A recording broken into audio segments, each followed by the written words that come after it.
Entonces, ¿cómo funciona el apalancamiento en Bitcoin? Pues hemos dicho que la inversión, el apalancamiento, toma prestados fondos para aumentar el tamaño de la inversión útil. Entonces, uno se puede preguntar, vale, con Apple lo entiendo, supongo que hay un prestatario, bueno, el prestatario, el prestatario es el que invierte, el prestamista, pues hay que ver quién es, pero ¿dónde se piden esos fondos prestados para operar con Bitcoin? Que parece que tiene una naturaleza un poco diferente, ¿no? Entonces, el apalancamiento en Bitcoin, como digo, también toma prestados fondos y los fondos se conocen como margen. Entonces, el margen para amplificar el tamaño de una inversión se puede conseguir de dos maneras, en el mercado spot y mediante derivados financieros. Y derivados financieros pues pueden ser futuros, pueden ser swaps perpetuos, que es un derivado en concreto que nació con Bitcoin y con las criptomonedas en general. Es un tipo de futuro, en realidad, que no tiene una fecha de expiración, y las opciones, ¿no? Entonces, estos dos mecanismos son los que permiten ampliar o utilizar el apalancamiento. Entonces, ¿cuál es la diferencia entre ambos? El margen spot se produce cuando alguien toma prestados los fondos de otro particular en una plataforma ya sea centralizada o ya sea peer-to-peer, como HODL HODL, como BISC u otro tipo de plataformas donde yo como inversor o vosotros, cualquiera, puede ir y pedir prestados dólares utilizando como garantía, pues por ejemplo, su Bitcoin. Y luego puede emplear esos dólares para comprar más Bitcoin y lo que está consiguiendo efectivamente es ampliar el tamaño y la dimensión de esa inversión. Entonces, ¿qué pasa con el margen spot? Que tienes que encontrar las partes y firmar de alguna manera digitalmente un contrato entre ellas, ¿no? Ya sea una plataforma centralizada o descentralizada, pues tú necesitas encontrar esa contraparte que quiera bloquear, que quiera darte sus fondos, que tú bloquees tus fondos y en general la mayor parte del volumen o la mayoría de operativas con apalancamiento no se hacen de esta forma porque hay un cierto tedio detrás de esto, ¿no? O sea, no es tan sencillo como los derivados que como vamos a ver ahora sí que son una herramienta muy fácil porque nos permiten, como digo, amplificar la apuesta que hacemos por un activo como puede ser Bitcoin. Entonces, los derivados son muy diferentes que el margen spot porque no hay ninguna transferencia de fondos entre ambas partes. O sea, no es que alguien me da mi USDT o USDC, yo bloqueo Bitcoin, sino que lo que se hace es mediante un contrato derivado, dos partes hacen una apuesta sobre el precio del subyacente, que en este caso es Bitcoin. Entonces, los derivados financieros representan eso, una apuesta entre un comprador y un vendedor sobre el precio de un activo, que puede ser cualquier activo. O sea, los derivados al final se han empleado durante mucho tiempo en mercados como puede ser el del trigo, el de la soja. Yo creo que nacieron en Chicago precisamente comerciando pues maíz, trigo y otro tipo de cereales porque los que cultivaban esos cereales querían cubrirse del riesgo de que el precio cambiase. Entonces vendían un contrato derivado que era un contrato para protegerse de cambios en el precio pues, del trigo, del maíz, de lo que fuera que vendiesen, para asegurarse un precio futuro de venta. Entonces, esa misma lógica se aplica a Bitcoin, solo que lo que hace es que dos personas intercambian un contrato derivado, hay un comprador y un vendedor, y ese contrato derivado lo que hace es cotiza respecto al precio de Bitcoin. Puede subir o puede bajar dependiendo de lo que haga Bitcoin. Sigue el precio de Bitcoin y lo que hace es que transfiere poder de compra a una de las dos partes. Y es el principal mecanismo que nos permite usar el apalancamiento. Si yo, por ejemplo, compro un derivado de este tipo, un contrato financiero, pensando que el precio de Bitcoin va a subir, va a haber una contraparte que va a vender ese contrato que piensa que va a bajar.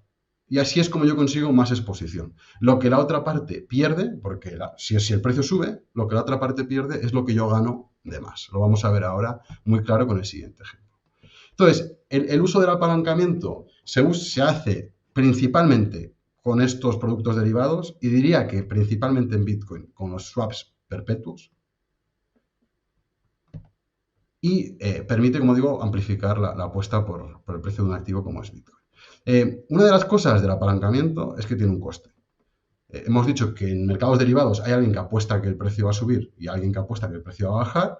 Entonces, si hay más inversores apostando que el precio subirá, el coste de financiación será más alto, porque habrá más demanda que oferta de este tipo de contratos.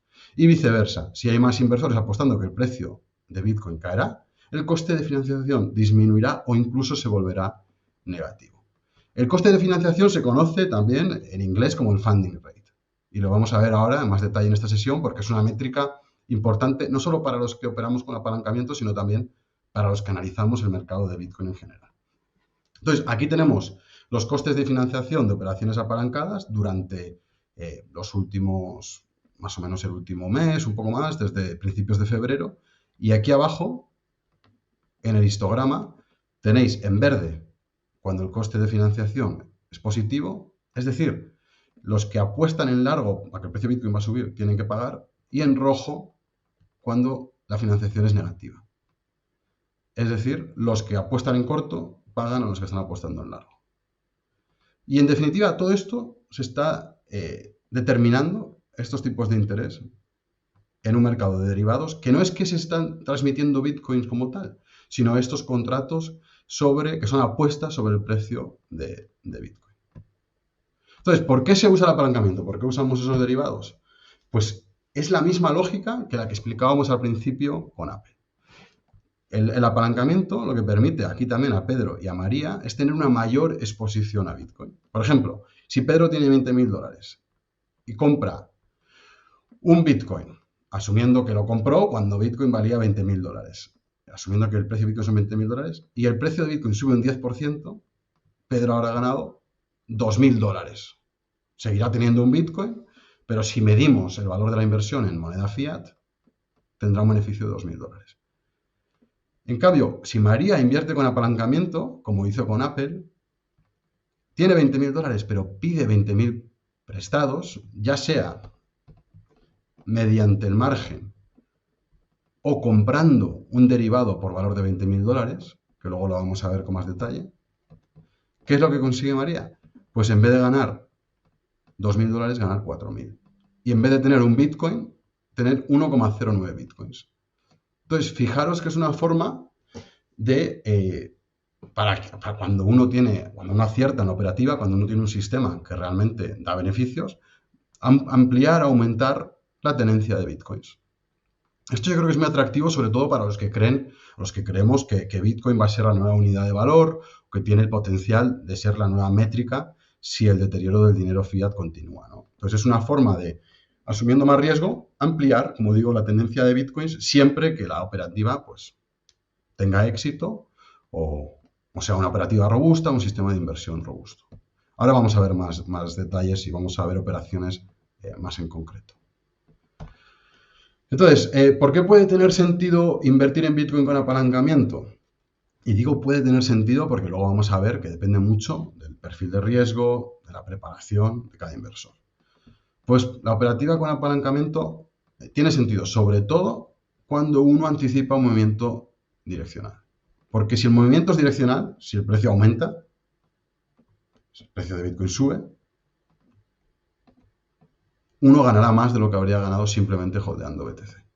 ¿Pero qué pasa si hay un lateral? Pues que te quedas en un rango que tienes un coste de financiación y esto hace pues, que esa ampliación del beneficio que uno esperaría pues no se produzca. Entonces se aplica más a movimientos tendenciales y precisamente como Bitcoin históricamente ha tenido movimientos muy tendenciales, tanto al alza como a la baja, porque se encuentra en ese proceso de monetización, o algunos creemos que se encuentra en ese proceso de monetización, pues el apalancamiento puede permitir ampliar el beneficio durante los movimientos direccionales en estos ciclos. Entonces, ¿cuáles son estos ciclos?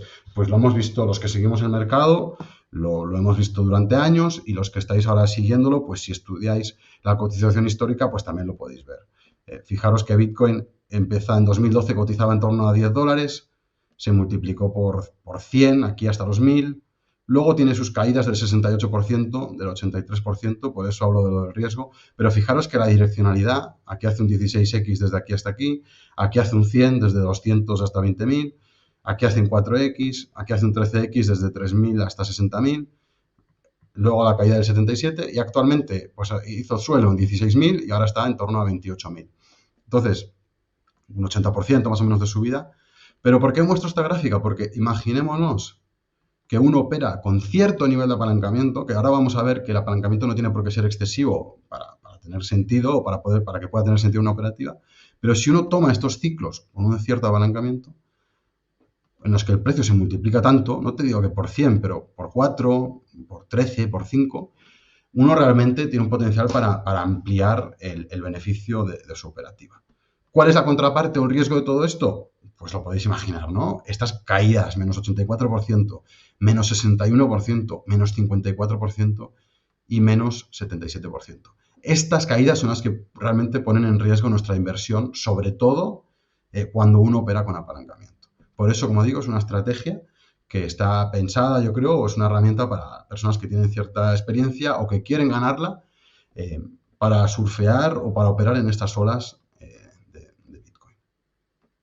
Entonces, ¿por qué puede tener sentido invertir en Bitcoin con apalancamiento? Yo creo que esta gráfica lo explica bastante bien, ¿no? Son estos ciclos los que nos permiten, si nos posicionamos en favor de la dirección, pues ganarle realmente a Bitcoin. Hacer lo que María hizo aquí y convertir un Bitcoin en 1,09, en 1,20, en 1,3, en 1,5, etcétera, ¿no? Si uno opera con destreza puede aumentar su tenencia de bitcoins metiendo cierto apalancamiento que, como digo, no tiene por qué ser excesivo en estos ciclos, tanto alcistas como, ojo, también bajistas puede ser, ¿no? O sea, pensemos que el apalancamiento no nos obliga a apostar a que el precio va a subir. También podemos emplear el apalancamiento para apostar a bajadas en determinados momentos.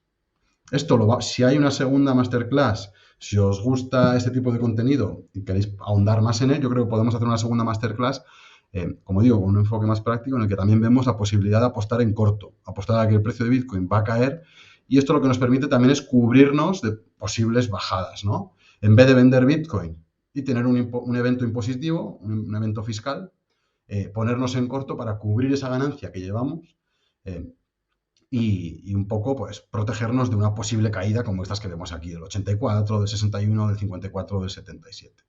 Entonces son estrategias que, como digo, pueden tener sentido, pero que tienen un cierto proceso de elaboración y requieren un trabajo, ¿no? Que vamos a ver aquí a lo largo de la presentación y otras presentaciones y yo creo que las herramientas de Alpha Bitcoin en general van a permitir sacarle una ventaja al mercado en este sentido, sobre todo la que vamos a presentar pues, al final de esta presentación que como os digo, pues creo que va a ser realmente esencial, indispensable para todo inversor en Bitcoin. Me refiero a la herramienta que vamos a presentar al final.